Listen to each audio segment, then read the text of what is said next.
Gracias, Santi. Bueno, pues estamos pasando todos un tiempo de incertidumbre, como decía antes, un tiempo difícil, y seguir a Jesús no es tarea fácil, no es fácil. ¿Para alguien es fácil seguir a Cristo, seguir a Jesús? Si somos honestos, seguir a Jesús tiene un precio.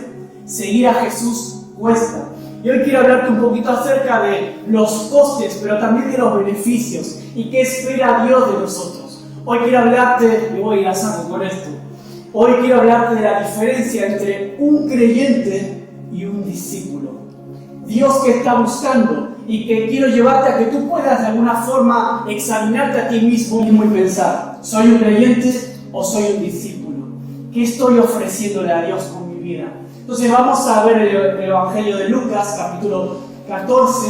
Vamos a leer del versículo 25 al 27. Ahí tenemos un PowerPoint, hay algunas ideas van a estar ahí plasmadas en un versículo. Lucas capítulo 14, versículo 25. ¿Tenéis Biblia en papel o con el móvil o tablet, como sea? El título de la Reina Valera, de la versión amenda que tengo yo, dice: lo que cuesta seguir a Cristo. Tiene ese título, ¿no? Dice: grandes multitudes iban con él, con Jesús, grandes multitudes. Y volviéndose, de repente Jesús no seguía las grandes multitudes, de repente Jesús se vuelve hacia ellos y les dice, duras palabras de Jesús: si alguno viene a mí y no aborrece a su padre, madre, mujer e hijos, y hermanos y hermanas, y aún también su propia vida, no puede ser mi discípulo. Y el que no lleva su cruz y viene en pos de mí, no puede ser mi discípulo. ¡Wow! Tremendo, ¿no? El estándar de Jesús es difícil, es complicado. El estándar de Jesús para ser discípulo, para ser un seguidor de Él, es bastante alto. Multitudes lo seguían, pero Jesús esperaba algo diferente. Jesús no esperaba simplemente multitudes. Él no busca multitudes, no busca creyentes, no busca simplemente adeptos. Él está buscando verdaderos discípulos, seguidores íntimos, amados, así como hablaba también Santi hace un momento. Muchos de los que seguían a Jesús eran curiosos, eran simplemente curiosos. Bueno, a ver qué hace, a ver qué milagro hace Jesús hoy, a ver con qué nos sorprende, a ver qué hace este tío hoy. Así esa era la mentalidad de muchos de los que estaban en las multitudes. Otros lo seguían esperando recibir algo a cambio. Jesús hacía milagros, había gente que era beneficiada por lo que Jesús hacía, y muchos le seguían por pura conveniencia, por lo que Jesús podía ofrecerles a ellos. Es decir, tenían una perspectiva quizás un poquito egoísta. Entre la multitud había muchas motivaciones, entre todos aquellos que les seguían. Muchos se agolpaban para verle. Ahora, Jesús de repente se da vuelta y les suelta esto. Mira, si me quieres seguir para ser un verdadero discípulo, tienes que estar dispuesto a aborrecer a tu madre, a tu padre, a tu familia. Es decir, lo que para nosotros es lo más importante, lo más sagrado, Jesús dice: mira, yo quiero estar por encima incluso de eso. Tremendo, ¿eh? No es fácil. No es fácil. Jesús en ese sentido fue radical. Jesús estaba poniendo un nuevo parámetro. ¿Por qué? Porque Jesús está diciendo de alguna manera: nada puede estar por encima de yo, por encima de mí mismo, nada puede estar por encima de Jesús. Y luego utiliza también la expresión tomar la cruz. Tienes que estar dispuesto a tomar la cruz. A veces aquí hay una forma de hablar en Galicia, en España, que dice, cuando hay alguien que te fastidia, tú dices: es que mi esposo es una cruz, o mi hijo es una cruz. No sabes tú lo que me cuesta a mí tratar con él. Usamos esa forma, pero Jesús no se refería a eso. Se refería incluso a estar dispuesto a morir por Jesús. La cruz, en el tiempo de Jesús, significaba más o menos lo que hoy puede significar una silla eléctrica. La cruz significaba morir desangrado, colgado durante horas, ser escupido, ser menospreciado. Era la peor forma de morir que tú podías tener en aquella época. Hoy, lógicamente, a nadie se le crucifica, pero hoy sí que Jesús, las palabras son las mismas. Hay que estar dispuesto a morir, quizás no físicamente, pero quizás seguirle implique para ti, para mí, en algún momento de tu vida has pasado por algún tipo de muerte a nivel social. ¿A que sí? alguien quien te rechazó, algún tipo de muerte en lo familiar. ¿Por qué? Porque hay personas que no comprenden qué haces tú un domingo yendo a la iglesia. ¿Pero qué haces tú yendo ahí que te lavan el cerebro? ¿Alguna vez te han dicho algo así? Ese es un tipo de rechazo o de muerte social. Y eso va en el pack de seguir a Cristo. Eso es parte del costo de seguir a Cristo. Probablemente te van a menospreciar, probablemente te van a rechazar en tu trabajo, tus compañeros, en tu propia familia, probablemente. Y por eso Jesús dice, mira, tienes que estar dispuesto a ponerme a mí por encima de todo. Porque si no, a las primeras de cambio te vas a caer, te vas a ir. En cuanto venga una enfermedad, vas a desaparecer. En cuanto vengan los problemas, la falta de trabajo, te vas a ir, vas a dejar de seguirme. En cuanto venga una pandemia que te encierra en tu casa, vas a desistir y vas a caer. Contaba el ejemplo a los hermanos de Orense. La semana pasada en Orense cayó un árbol muy grande en una zona de jardines. Y era un árbol, un tilo, que es un árbol con un tronco muy gordo, muy frondoso, muy grande. Y vinieron las tormentas hace un par de semanas, que esas tormentas fuertes que hubieron en Orense, y ese árbol que parecía enorme, increíble, se vino abajo. ¿Por qué? Porque tenía las raíces muy cortas y tenía las pocas que tenía, las tenía enredadas con los sistemas de riego. ¿Vale? Era una zona de parques infantiles. Y eso me hizo pensar, una tontería, aparentemente una tontería como esa, un árbol que se cayó, me hizo pensar en eso, ¿no? ¿Cuántos cristianos, creyentes o discípulos, si no tienen sus raíces profundas, sus convicciones y sus valores arraigados en este tiempo de crisis, se vienen abajo? Hablaba con Santi hace un ratito, estábamos tomando un café y le decía, en la iglesia hay personas que de repente cuando no hubo reuniones físicas en el confinamiento, es como que se alejaron de Dios, se alejaron de la vida de la iglesia. Y eso es tristísimo. Dios quiera que aquí no pase eso, pero es algo que lamentablemente, tristemente está sucediendo en todas las iglesias, al menos de las que yo tengo contacto y conozco. Está sucediendo muchos, aparentemente tiros enormes, hombres de mucha fe, se están viendo abajo. ¿Por qué? Porque aparentaban una cosa, pero sus raíces eran muy cortas.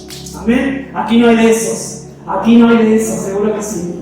Muy bien, pues Pablo, el apóstol Pablo, hablando de la muerte, de tomar la cruz y todo esto, Pablo decía que cada día muero, ¿no? En 1 Corintios 15:31. Y hablaba, se refería a esa muerte social, a tener que escoger a veces entre el dinero y entre Jesús. En algún momento de tu vida quizás te ha pasado o te va a pasar entre tener que escoger aquello que te ofrece el mundo o aquello que te ofrece Jesús.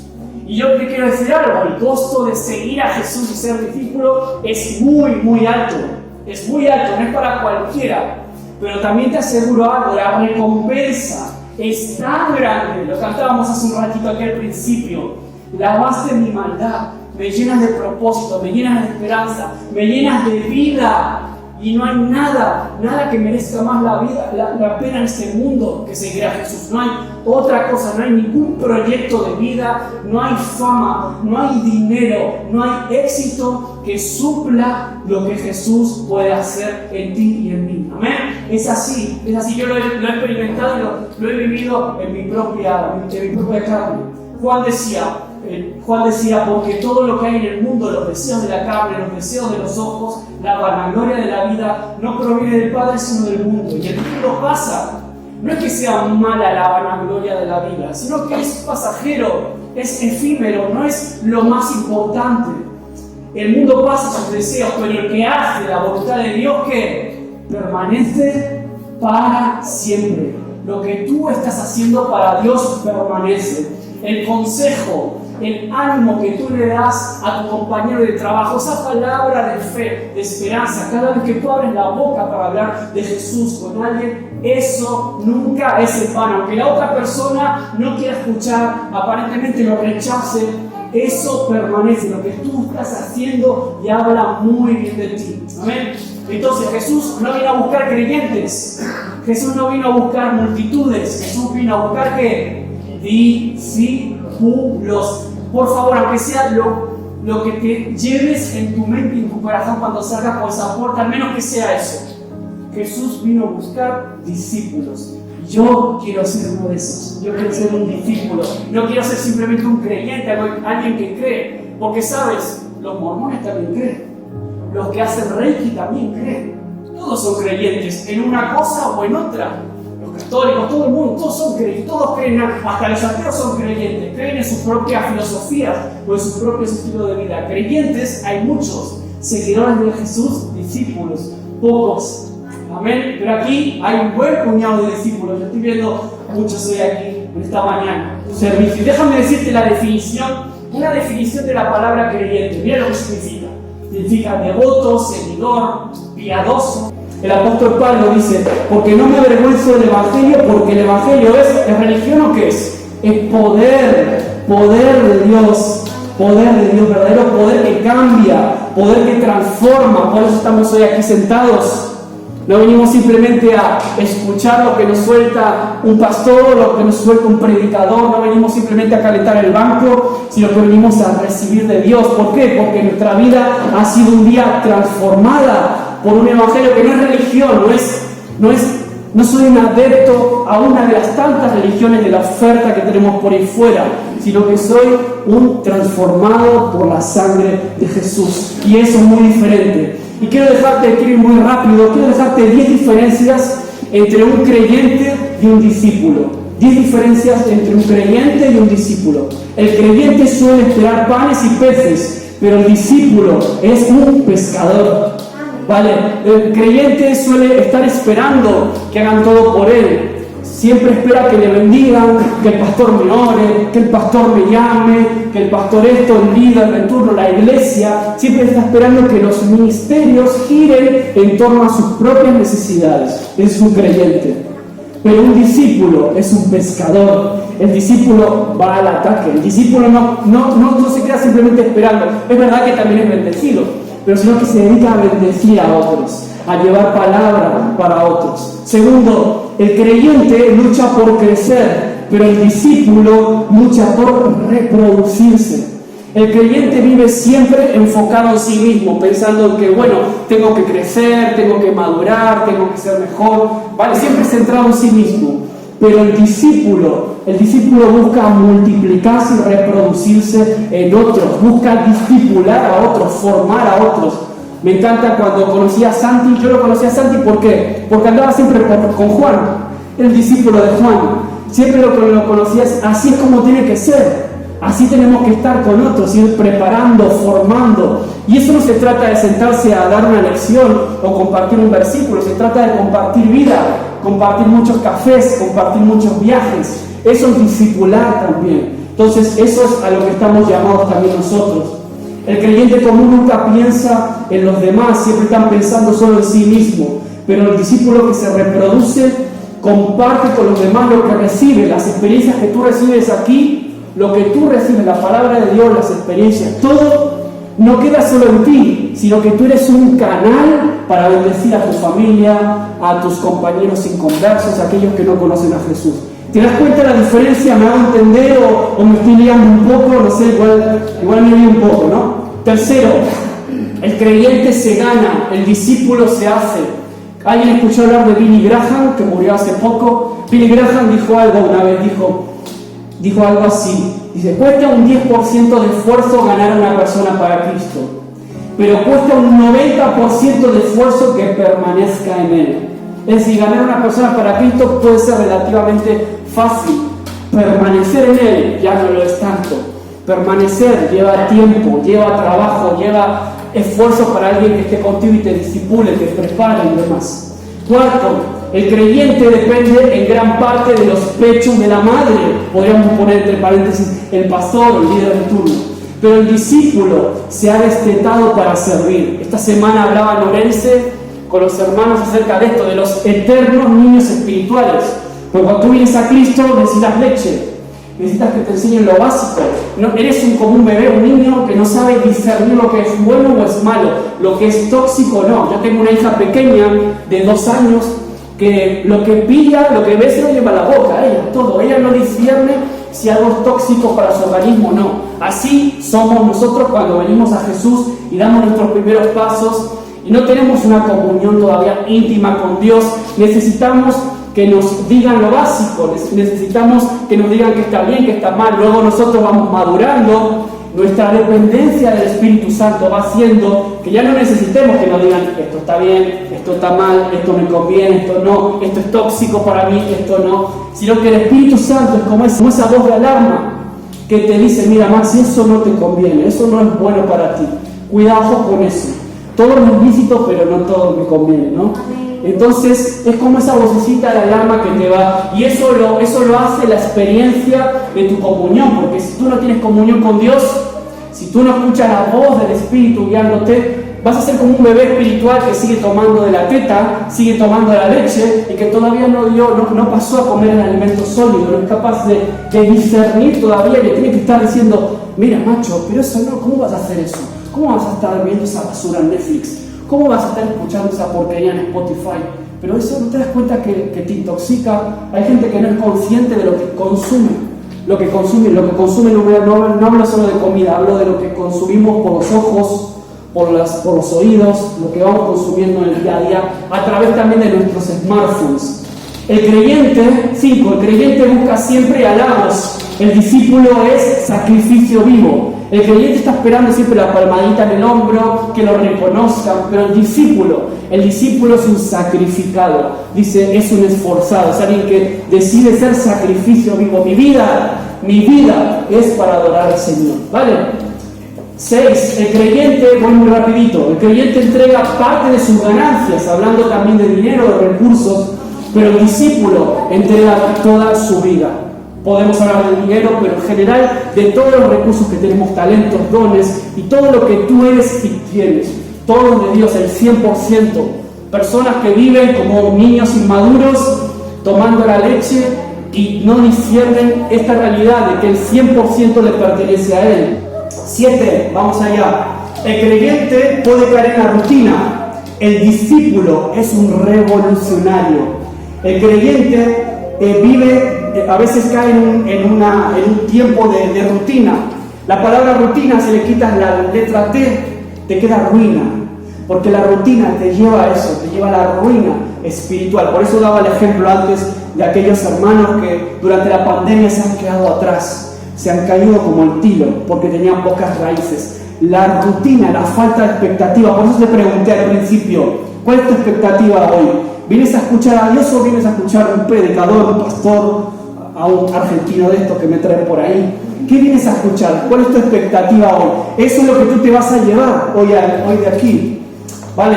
El creyente simplemente consume, pero el discípulo es un revolucionario, alguien que busca llevar y transformar el entorno donde está. No se queda solo con ser cambiado él, sino que quiere cambiar a los otros. 8. El creyente siempre busca que lo animen. El discípulo siempre procura animar a otros.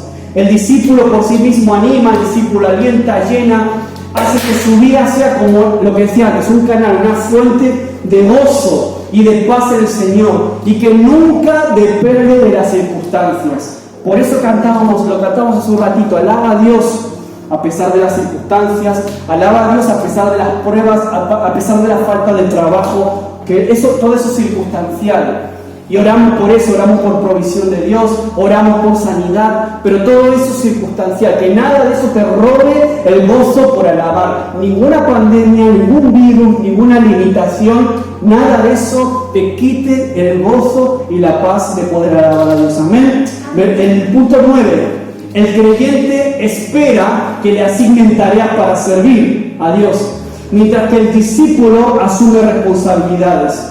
Quiere decir que el creyente siempre está esperando que le digan lo que tiene que hacer, básicamente, ¿no? Cuando estás en el chollo, en el trabajo, y tú estás ahí en plan pasivo, esperando que te digan lo que tienes que hacer, la tarea. Así sucede también con los creyentes. Están en la iglesia y están esperando que el pastor, el líder, le diga lo que tiene que hacer. El discípulo ve una necesidad y actúa. Siempre, lógicamente, con consentimiento y permiso del pastor, lógico. Pero hablo de una actitud del corazón, una actitud más lanzada, de veo una necesidad y la intento suplir. Veo un hermano por el que necesita oración, pues voy y oro por él. Me refiero a eso, ¿me entiendo? Me hago entender, ¿no?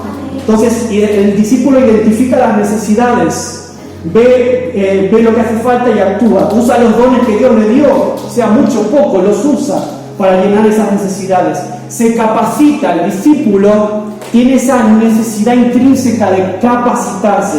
entiende que siempre se puede mejorar, siempre se puede crecer y quiere capacitarse, quiere aprender más de la palabra, quiere llenarse más de Dios, pues hay un encuentro, hay un evento, pues yo voy. Hay un retiro profético de no sé, pues voy, ¿no? El discípulo tiene esa necesidad de estar constantemente creciendo. 10, y voy terminando ya. El creyente murmura y reclama. El discípulo obedece y se niega a sí mismo. El creyente murmura y reclama. Uno de los problemas más frecuentes en las iglesias, la murmuración, el chismerío, el estar hablando por las espaldas de uno, el otro. El discípulo no. El discípulo entiende que para hablar de alguien tiene que hacerlo en presencia de esa persona. Yo nunca voy a hablar mal de alguien que no está presente adelante mío. El discípulo tiene esa convicción ya enraizada en su corazón. El discípulo no tiene ni siquiera necesidad de murmurar. Es antinatural para él. El creyente a veces sí que lo hace. El discípulo está comprometido a nunca hablar de nadie mientras esa persona no está presente, ¿no? Lo que decía antes. Ahora, te di esas 10 diferencias entre un creyente y un discípulo. Fui muy rápido, quizás fui demasiado acelerado, pero no quiero pasarme el tiempo. Me dijo Juan que aquí la gente le gusta rapidito. Entonces, yo digo, mira, si me estoy pasando, tú saltas y me haces así, y yo ya sé que tengo que parar. Voy terminando de todas formas. Entonces, quiero dejarte, te hablé las diferencias, quiero dejarte 3 características muy breves de un discípulo. ¿Vale? Mateo 3:8 dice, haced pues frutos dignos de arrepentimiento.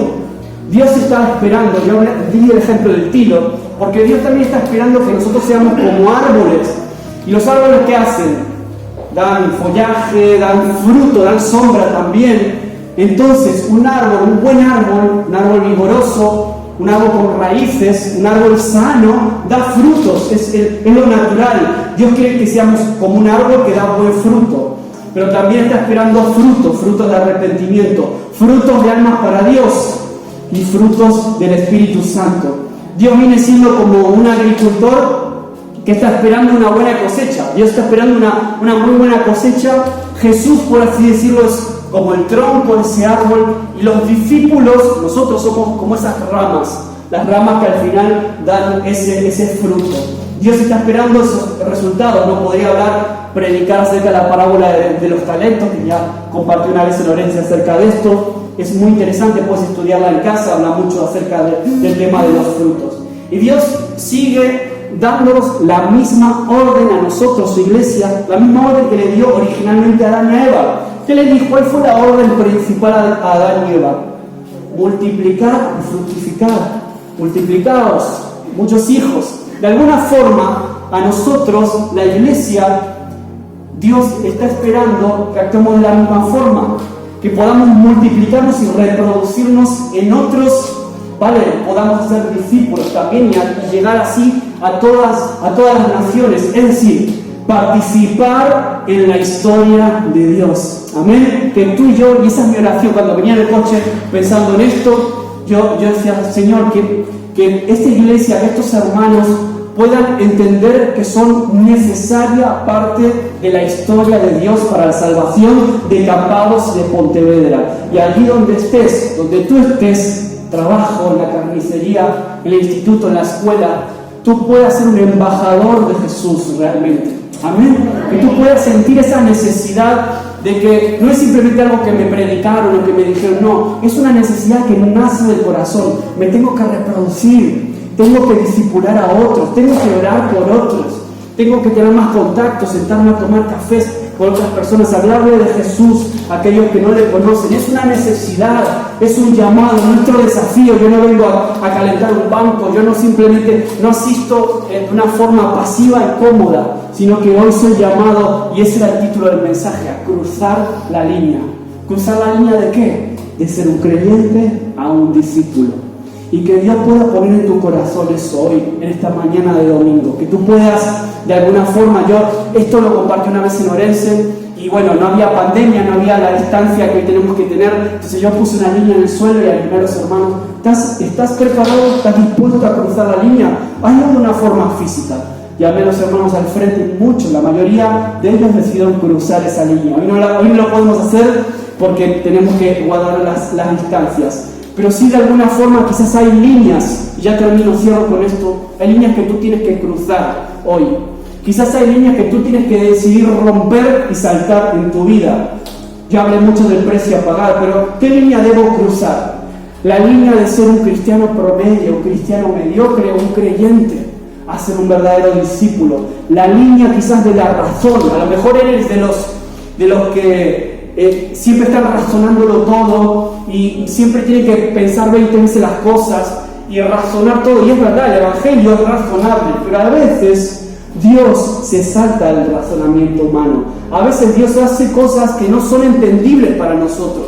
Y a veces hay que ser arriesgados y hacer algo aparentemente fuera de toda razón para que Dios obre. Quizás esa es la línea que hoy tienes que saltar y romper, la línea del razonamiento, de lo que es lo razonable. Quizás tienes que saltar, como decía antes, la línea de la comodidad, salir de la comodidad para bendecir a otros. Quizás te acostumbraste o te adaptaste a esta nueva normalidad, entre comillas. Nos hemos vuelto un poco pasivos, pues a lo mejor hay que salir de esa comodidad y contactar a otros. A lo mejor hay que salir de esa comodidad para llamar, levantar el teléfono y hablar con esa persona que un día te hizo daño y pedirle perdón. A lo mejor Dios te está diciendo, sal de tu comodidad, lo que es cómodo para ti.